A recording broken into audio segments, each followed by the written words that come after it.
Hello friends, അകലെ latest review. പ്രിയയും ഋതികയും കൂടെ സംസാരിച്ചുകൊണ്ടിരിക്കുക. പ്രിയ ഋതികയോട് പറയുക, രാജുവിൻ്റെയും മേടം കൂടോ എന്നൊക്കെയുള്ള വിളിയൊക്കെ മോളെ അങ്ങ് അവസാനിപ്പിക്കണം. ഞാൻ രാജുവിൻ്റെ ഭാര്യയെ മേടമെന്ന് വിളിക്കാൻ ഞാൻ സമ്മതിക്കത്തില്ല എന്ന് മോളങ്ങ് ഉറപ്പിച്ച് പറയണം. ഋതികയുടെ മുഖത്തോട്ടിങ്ങനെ നോക്കിയിട്ട് പ്രിയ പറയാം, എനിക്കറിയാം മോളെ, നിങ്ങളിപ്പോഴും ഭാര്യ ഭർത്താക്കന്മാരായിട്ട് ജീവിച്ചിട്ടില്ലെന്ന്. അവൻ മോളുടെ ചുറ്റും ഇങ്ങനെ കരിവണ്ട് മൂളി നടക്കുന്ന പോലെ നടക്കും. പക്ഷെ അതിന് മോള് വിചാരിക്കണം, അവൻ സ്നേഹമുള്ളവനാ. പക്ഷെ അതുമാത്രം പോരല്ലോ. അവരങ്ങനെ സംസാരിച്ചുകൊണ്ട് നിൽക്കുമ്പോൾ വേണുവേട്ടനും രാധമ്മയും അങ്ങോട്ട് വരുന്നുണ്ട്. രാധമ്മ ചോദിക്കുന്നു, അല്ല, എന്തുവാ നാത്തൂനും ഇത്ര സംസാരിക്കുന്നത്? അത് കേട്ടിട്ട് വേണുവേട്ടൻ പറയാം, ഈ നാത്തൂന്മാരെന്നുള്ള വിളി കേൾക്കുമ്പോൾ ഈ 60-70 വയസ്സുള്ള കിളവികളെ പോലാണ് എനിക്ക് തോന്നുന്നത്. അവരിപ്പോഴത്തെ പിള്ളേരല്ലേ, കൊച്ചു കുട്ടികളല്ലേ. പ്രിയ ചോദിക്കുന്നു, അച്ഛാ ശ്രീയെ കണ്ടായിരുന്നോ? അപ്പോൾ രാധമ്മ പറയുക, കണ്ട്, ഒളിച്ചും പാത്തും നിന്ന് കണ്ട്. എന്ത് ചെയ്യാനാ, മാതാപിതാക്കളുടെ ഒരു ഗതികേട് നോക്കിക്കേ. മക്കളെ ഒന്ന് കാണണമെങ്കിൽ പാസ്പോർട്ട് വിസയൊക്കെ വേണം. ഈ ഗതി മറ്റാർക്കും വരാതിരിക്കട്ടെ. രാധമ്മ അങ്ങനെ പറയുമ്പോൾ ഋതികയ്ക്ക് സങ്കടം വരുന്നുണ്ട്. വേണുവേട്ടൻ പറയുന്നു, രാധയെ നീ സങ്കടപ്പെടാതെ, എന്തായാലും നമ്മൾ മോളെ കണ്ടല്ലോ.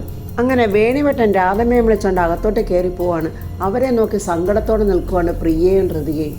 ഈ സമയം യാമിനി അംബികയുടെ മുറിയുടെ അടുത്തോട്ട് പോവുകയാണ്. ഇവരാരെയാ കൊല്ലാൻ ഓർഡർ ഇട്ടെന്ന് എനിക്കറിയണം. ഞാനും ഈ വീട്ടിൽ തന്നെയാണ് താമസിക്കുന്നത്. എനിക്കിതൊക്കെ അറിയാനുള്ള അധികാരമുണ്ട്, അവകാശമുണ്ട് എന്നൊക്കെ വിചാരിച്ചുകൊണ്ടാണ് യാമിനി അകത്തോട്ട് കയറി പോകുന്നത്. അപ്പോൾ ജയൻ അംബികയെ കാണാൻ വേണ്ടി അങ്ങോട്ട് വരുന്നുണ്ട്. അപ്പോൾ തറ തുടച്ചുകൊണ്ട് നിൽക്കുവാണ് സെർവൻറ്റ് സുജയോട് ചോദിക്കുന്നു, അംബിക മേഡം ഇല്ലേ? അംബിക മേഡം ഉണ്ട് എന്നിങ്ങനെ പറയുമ്പോഴേക്കും അംബിക അങ്ങോട്ട് വരുന്നുണ്ട്. നിനക്കെന്താണ് ഇവിടെ കാര്യം? അകത്ത് പോടി എന്നിങ്ങനെ പറയുമ്പോൾ സുജ പറയുന്നു, മേഡം ജോലി, പോടി അകത്ത് എന്നും പറഞ്ഞ് അവളെ ആട്ടി ഓടിക്കുന്നുണ്ട്. എന്നിട്ട് ജയനോട് ജസ്റ്റ് എ മിനിറ്റ് എന്ന് പറഞ്ഞിട്ട് അംബിക അകത്തോട്ട് പോവുകയാണ്. ജയൻ ഇങ്ങനെ അവിടെ കാത്തിരിക്കുവാണ്. ഈ സമയം യാമിനി അംബികയുടെ മുറിയിലോട്ട് വന്നിങ്ങനെ ഭയത്തോടെ ചുറ്റും നോക്കുന്നുണ്ട്.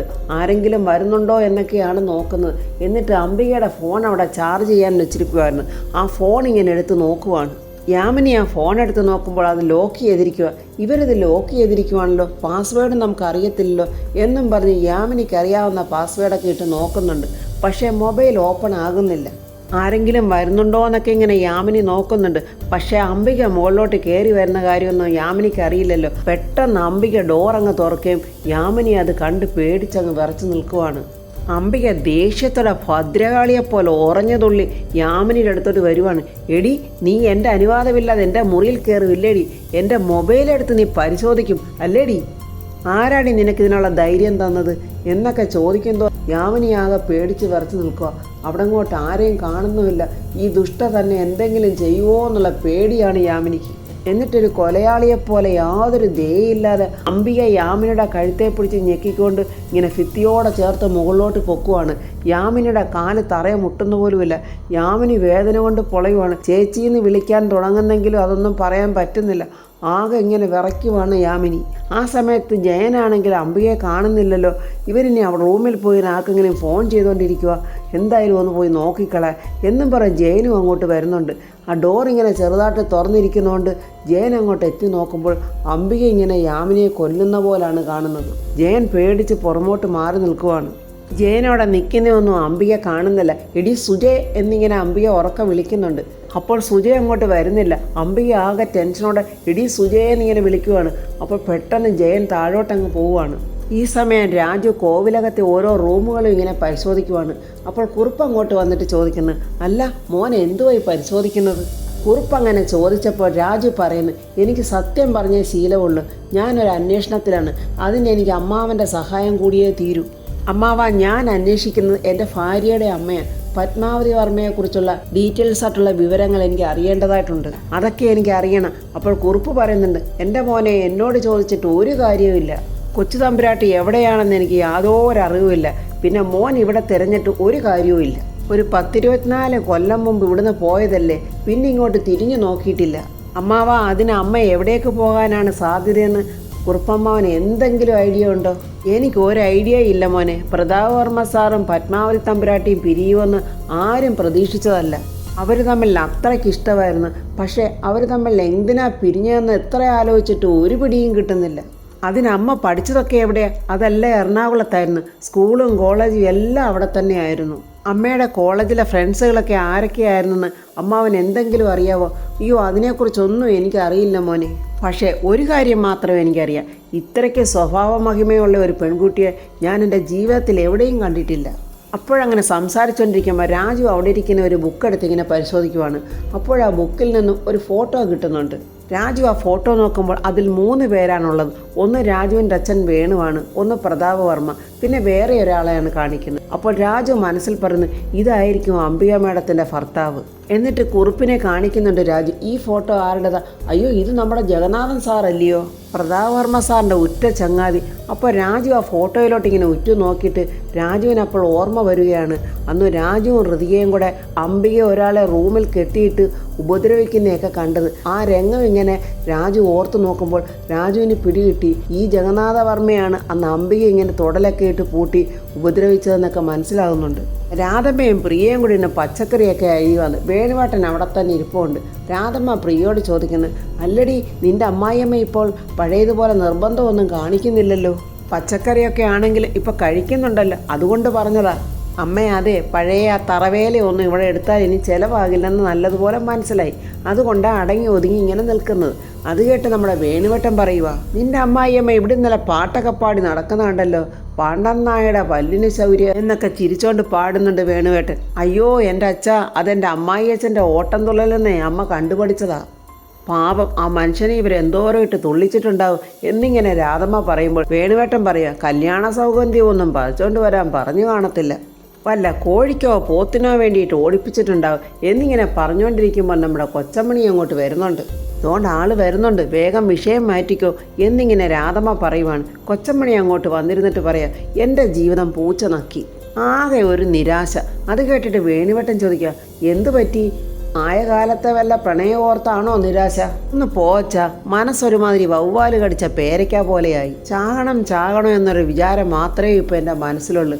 അപ്പോൾ വേണുവേട്ടൻ പറയാം, അതെന്തായാലും ചെയ്യേണ്ട അമ്മ ആലോചിച്ച് നല്ല ഒരു തീരുമാനമാണ്. അതിനെന്ത് ചെയ്യാനാച്ചാ? കയ്യിൽ വിഷം വാങ്ങിക്കാനെങ്കിലും ഒരു 10 രൂപ 100 രൂപ വേണ്ടേ? കയ്യിലുള്ളതെല്ലാം ഫുഡ് അടിച്ച് തീർന്നു. അപ്പോൾ വേണുവേട്ടൻ പറയാം, മരിക്കാനാണെങ്കിൽ അതിന് 100,000 വേറെ മാർഗങ്ങളുണ്ടല്ലോ. അയ്യോ അച്ഛാ, ഞാൻ അതൊക്കെ ആലോചിച്ചതാ, പക്ഷെ പല പ്രശ്നങ്ങളാണ് വരുന്നത്. അറബിക്കടലിൽ ചാടി ചാകാന്ന് വിചാരിച്ചതാ. അയ്യോ എൻ്റെ ദൈവമേ, പിന്നെ ശ്വാസം മുട്ടത്തില്ലയോ? വല്ലവരോടും കടം മേടിച്ച് വല്ല നഞ്ചോ നാരങ്ങയോ മേടിച്ച് തിന്നാന്ന് കരുതി, അപ്പോഴും ഉണ്ടല്ലോ ഓരോ പ്രശ്നം. കൊച്ചമ്മണി അങ്ങനെ പറഞ്ഞപ്പോൾ എല്ലാവരും ആകാംക്ഷയോടെ ചോദിക്കും, എന്ത് പ്രശ്നം? അപ്പോൾ കൊച്ചമ്മണി പറയാ, ഇതൊക്കെ തിന്നാലേ എനിക്ക് മനം പുരട്ടും. അത് കണ്ട് ചിരിച്ചോണ്ട് നമ്മുടെ വേണുവേട്ടൻ പറയാ, സത്യത്തിൽ മരിക്കാൻ യാതൊരു ഉദ്ദേശവും ഇല്ല. അയ്യടാ, അതങ്ങ് പോയി പള്ളിയിൽ ചെന്ന് പറഞ്ഞാൽ മതി. നല്ല ഒന്നാന്തര ജന്മം എനിക്ക് ദൈവം തന്നു. ആ ദൈവത്തെ നാണം കെടുത്തുന്ന പരിപാടിയൊന്നും ഈ കൊച്ചമ്മണി ചെയ്യത്തില്ല. അല്ലടി പ്രിയേ, നിന്റെ കെട്ടിയോൻ എന്തിയടി? എൻ്റെ കഷ്ടകാലത്തിന് പറ്റ എൻ്റെ മുടിയനായ പുത്രൻ. അമ്മ പറഞ്ഞ അസുരവിത്തെ ജോലിക്ക് പോയ കാര്യമൊന്നും അമ്മ അറിഞ്ഞില്ലയോ? ഓ, അവനെയും വർമ്മസാറിൻ്റെ വീട്ടോട് നടകെട്ടിച്ച കാര്യം ഞാൻ അറിഞ്ഞില്ല. അളിയനാണെങ്കിലോ വർമ്മസാറിൻ്റെ പിയെ, പൊളിയനാണെങ്കിലോ വർമ്മസാറിൻ്റെ പെങ്ങടെ പിയെ. ഈ വീടിന് സത്യത്തിൽ വേറെ ഒരു പേരാണ് ഇടേണ്ടത്, PA ഹൗസ്. ഇത് കേട്ട് രാധമ്മയും വേണുവേട്ടനും ചിരിക്കുവാണ്. പ്രിയ ചോദിക്കുക, നിങ്ങൾക്ക് എന്തു പറ്റി? ചെവിയിൽ ചെമ്പരത്തിപ്പൂ വെക്കാറായോ? അപ്പോൾ ഋതിക കുറച്ച് ധൃതി പിടിച്ചങ്ങോട്ട് വരുന്നുണ്ട്. പെട്ടെന്ന് ഋതിയെ കണ്ടതും കൊച്ചമ്മണി അങ്ങ് എഴുന്നേറ്റ് നിൽക്കുന്നുണ്ട്. ഋതിക രാധമ്മയോട് പറയുന്നു, രാധമ്മ, ഞാനിവിടെ അടുത്തുള്ള എൻ്റെ ഓഫീസ് വരെ ഒന്ന് പോയിട്ട് വരട്ടെ. എന്തിനാ മോളെ എന്നിങ്ങനെ രാധമ്മ ചോദിക്കുമ്പോൾ ഋതിക പറയുന്നു, മാനേജർ സാന്ദ്രയായിട്ടൊരു മീറ്റിംഗ് ഉണ്ട്, മോള് പോയിട്ട് വേഗം വരുമല്ലോ. ആ വേഗം വരും രാധമ്മേ, താമസിക്കുവാണെങ്കിൽ വിളിച്ച് പറയണേ മോളെ എന്നൊക്കെ ഇങ്ങനെ രാധമ്മ പറയുവാണ്. എന്നാൽ ഞാൻ പോയിട്ട് വരട്ടെ രാധമ്മേന്നും പറഞ്ഞ് ഇറങ്ങാൻ നോക്കുമ്പോൾ കൊച്ചമ്മണി പെട്ടെന്ന് കുഞ്ഞുമോളേന്ന് വിളിക്കുന്നു. അത് കേട്ട് അതിശയത്തോടെ ഋതിക തിരിഞ്ഞു നോക്കിയിട്ട്, എന്താ വല്യമ്മേ, എന്നെയാണോ വിളിച്ചത്? അയ്യോ അതേ മോളെ എന്നിങ്ങനെ പറയുമ്പോൾ വേണുവേട്ടൻ ചിരിച്ചോണ്ട് പറയാം, കയ്യാലപ്പുറത്ത് കിടന്ന് ഉണക്കത്തേങ്ങ മറിയുന്നത് കണ്ടോ? എന്താ വല്യമ്മേ, എന്നോട് എന്തെങ്കിലും പറയാനുണ്ടോ എന്നിങ്ങനെ ഋതിക ചോദിക്കുന്നുണ്ട് കൊച്ചമ്മണിയോട്. അയ്യോ എൻ്റെ കുഞ്ഞുമോളെ പറയാനല്ല, അപേക്ഷിക്കാനാണുള്ളത്. അപ്പോൾ ഋതിക പറയാം, അപേക്ഷിക്കുകയൊന്നും വേണ്ട, പറഞ്ഞാൽ മതി. അത് മോളെ, കാശ് കയ്യിലില്ലാത്തോണ്ടേ എൻ്റെ ഒരു അഖില ഇന്ത്യ ടൂർ അങ്ങ് മുടങ്ങിപ്പോയി. വിമാന ടിക്കറ്റിനും ടൂറിനും വേണ്ടിയിട്ട് ഒരുപാട് കാശൊക്കെ വേണം. അതിനുവേണ്ടി മോളി വല്യമ്മയെ ഒന്ന് സഹായിക്കണം. അതായത് വല്യമ്മയ്ക്ക് ക്യാഷ് വേണം അല്ലേ എന്നിങ്ങനെ പറയുമ്പോൾ കൊച്ചമ്മണി പറയാ, താജ്മഹാളിലോട്ട് പോകാനുള്ളതാ. ഋതിക പറയുക, കാശൊക്കെ ഞാൻ തരാം, പക്ഷെ അത് വിനോദയാത്രയ്ക്കല്ല. അയ്യോ പിന്നെ എന്തിനാ മോളെ? അതെ, തീർത്ഥാടനത്തിനാ. ഞാൻ പറയുന്നിടത്തൊക്കെ പോകണം. അയ്യോ പോകാവേ എന്നിങ്ങനെ കൊച്ചമ്മണി പറയുമ്പോൾ തിരുപ്പതി, കാളഹസ്തി, കാശി, രാമേശ്വരം, മൂകാംബിക, പളനി ഇവിടെ എല്ലാം പോയിട്ട് വരണം. ഇവിടൊക്കെ പോകാവോ എന്നിങ്ങനെ ഋതിക ചോദിക്കുമ്പോൾ കൊച്ചമണി പറയുന്നുണ്ട്, ഞാൻ പോകാമെന്ന്. എന്നാൽ വല്യമ്മ റെഡിയായിക്കോ, ഞാൻ ക്യാഷ് തരാം എന്ന് പറഞ്ഞിട്ട് ഋതിക അവിടുന്ന് പോവുകയാണ്.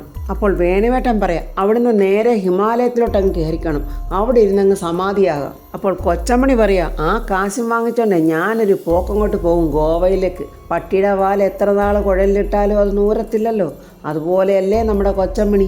അവിടെ ചെന്ന് അടിച്ച് പൊളിച്ചിട്ട് ഞാൻ കുറച്ച് ഭസ്മമൊക്കെ വാരി തേച്ചിട്ട് ഞാനിങ്ങ് പോരും. അല്ല പിന്നെ എന്നോടാ കളി എന്ന് പറഞ്ഞിട്ട് കൊച്ചമണി അകത്തോട്ടങ്ങ് പോവുകയാണ്. അപ്പോൾ വേണുവേട്ടൻ പറയാം, നടന്നത് തന്നെ. ഈ സമയം യാമിനിയെ പരിശോധിക്കാനായിട്ട് ഡോക്ടർ വന്നിട്ടുണ്ട്. ശേഖരനും അപ്പുവും ടെൻഷനോടെ നിൽക്കുവാണ്. അവിടെ അംബിക ഇങ്ങനെ നിൽപ്പുണ്ട്. ഡോക്ടർ പരിശോധിച്ചിട്ട് പറയുന്നുണ്ട്, BP വളരെ കൂടുതലാണ്. എന്തിനാ യാമിനിക്ക് ഇത്ര ടെൻഷൻ? ഒന്നും പറയാനാകാതെ ഭയത്തോടെ യാമിനി ഇങ്ങനെ അംബികയെ നോക്കുന്നുണ്ട്, ശേഖരനെയും അപ്പൂനെയൊക്കെ നോക്കുവാണ്. യാമിനി വല്ലതും പറയുന്നുണ്ടോ എന്ന് നോക്കി അംബിക ഇങ്ങനെ ദേഷ്യത്തോടെ അവളെ തന്നെ നോക്കി നിൽക്കുവാണ്. യാമിനിയും അത് കാണുന്നുണ്ട്. അപ്പോൾ ഡോക്ടർ പറയുന്നുണ്ട്, ഇത് ചെറിയ ഒരു മെൻ്റൽ ഷോക്കാണ്, എന്തോ ടെൻഷനുള്ള ഏതോ ഒരു കാര്യം ഉണ്ടായിട്ടുണ്ട്. ഡോക്ടർ അങ്ങനെ പറഞ്ഞപ്പോൾ ശേഖരൻ പറയുന്നു, യാമിനിക്ക് അങ്ങനെ ഡിപ്രഷൻ പല പ്രാവശ്യം ഉണ്ടായിട്ടുണ്ട്, പല അവസരങ്ങളും സൈക്യാട്രിക് മെഡിസിൻ കഴിച്ചിട്ടുമുണ്ട്. ഈ സമയം ജയൻ അങ്ങോട്ട് ഫയലുമായിട്ട് വന്നിട്ട് എല്ലാവരെയും നോക്കി ഇങ്ങനെ ഫയലിന് വരച്ച് നിൽക്കുന്നുണ്ട്. ജയൻ അംബികയെ നോക്കിയിട്ട് മേഡം 1 മിനിറ്റ് എന്നിങ്ങനെ പറയുമ്പോൾ അംബിക ജയനെ നോക്കിയിട്ട് എന്താടോ എന്ന് പറഞ്ഞുകൊണ്ട് പുറത്തോട്ട് വരുവാണ്. മേഡത്തിൻ്റെ ഒരു സൈൻ വേണമായിരുന്നു. ജയൻ ആകെ ഫയലിന് വിറയ്ക്കുന്നുണ്ട്. അംബിക അവൻ്റെ കയ്യിലോട്ട് നോക്കിയിട്ട് ചോദിക്കുന്നു, തനിക്കിത് എന്ത് പറ്റിയടോ? കൈ വിറയ്ക്കുന്നുണ്ടല്ലോ, വെള്ളവടി കൂടുതലാണല്ലേ? അയ്യോ ഇല്ല മേഡം എന്നിങ്ങനെ ജയൻ പറയുന്നുണ്ട്. അംബിക ഫയൽ വാങ്ങിച്ചിട്ട് ഒപ്പിട്ടിങ്ങനെ കൊടുക്കുവാണ്. അപ്പോഴും ജയൻ്റെ കൈ ഇങ്ങനെ വിറയ്ക്കുന്നുണ്ട്. അത് അംബിക ശ്രദ്ധിക്കുന്നുമുണ്ട്. ജയൻ മനസ്സിൽ പറയുന്നുണ്ട്, ഇവരൊരു യക്ഷിയാണ്, യക്ഷി, അള്ളിയങ്കാട്ട് നീലി. ദൈവമേ, ഇവരിനി എൻ്റെ ചോര കുടിക്കുവോ? അപ്പോൾ ഡോക്ടർ യാമിനിക്ക് ഇഞ്ചക്ഷനൊക്കെ കൊടുക്കുന്നുണ്ട്. എന്നിട്ട് ഡോക്ടർ പറയുന്നുണ്ട്, ഉറങ്ങാനുള്ള മെഡിസിൻ കൊടുത്തിട്ടുണ്ട്, അതുകൊണ്ട് ഉറങ്ങട്ടെ. രാത്രി ആഹാരത്തിന് ശേഷം ഇതിൽ നിന്ന് ഒരു ടാബ്ലറ്റ് എടുത്ത് കൊടുക്കണം. ഒരാഴ്ചയ്ക്കകം എല്ലാം ശരിയാവും. എന്നാൽ ഞാൻ പോകട്ടെ എന്നും പറഞ്ഞ് ഡോക്ടർ അവിടെ നിന്ന് പോകുന്നുണ്ട്. യാമിനി സങ്കടത്തോടെ അപ്പുവിനെയും ശേഖരനെയും ഇങ്ങനെ നോക്കുവാണ്. അംബിക അവിടെ തന്നെ ഇങ്ങനെ നിൽക്കുവാണ്. യാമിനി ഇങ്ങനെ പേടിച്ച് ഒന്നും പറയാതെ ഇങ്ങനെ കിടക്കുവാണ്. ഈ സമയം ജയൻ ആ ഫയലും മേടിച്ച് ജയൻ ഇങ്ങനെ പോവുകയാണ്. അംബിക എന്തോ ഓർത്തിങ്ങനെ ദേഷ്യത്തിൽ നിൽക്കുവാണ്. അപ്പോൾ ഫ്രണ്ട്സ്, അംബിക ഇനി ആരെയൊക്കെയാണ് കൊല്ലാൻ പോകുന്നത്? ഏതായാലും യാമിനിയുടെ കാര്യത്തിൽ എന്തോ ഒരു തീരുമാനമെടുത്ത് ഇനി അടുത്തത് ജയനെയാണോ എന്നുള്ള സംശയമുണ്ട്. ജയനെ ഒരു നോട്ടം നോക്കുന്നുണ്ട്. ഇനി എന്താകുമെന്നുള്ള റിവ്യൂമായി നമുക്ക് നാളെ കാണാം. എൻ്റെ ഈ റിവ്യൂ ഇഷ്ടപ്പെട്ടാൽ ലൈക്കും കമൻസും, സബ്സ്ക്രൈബ് ചെയ്യാത്തവർ സബ്സ്ക്രൈബ് ചെയ്യണേ.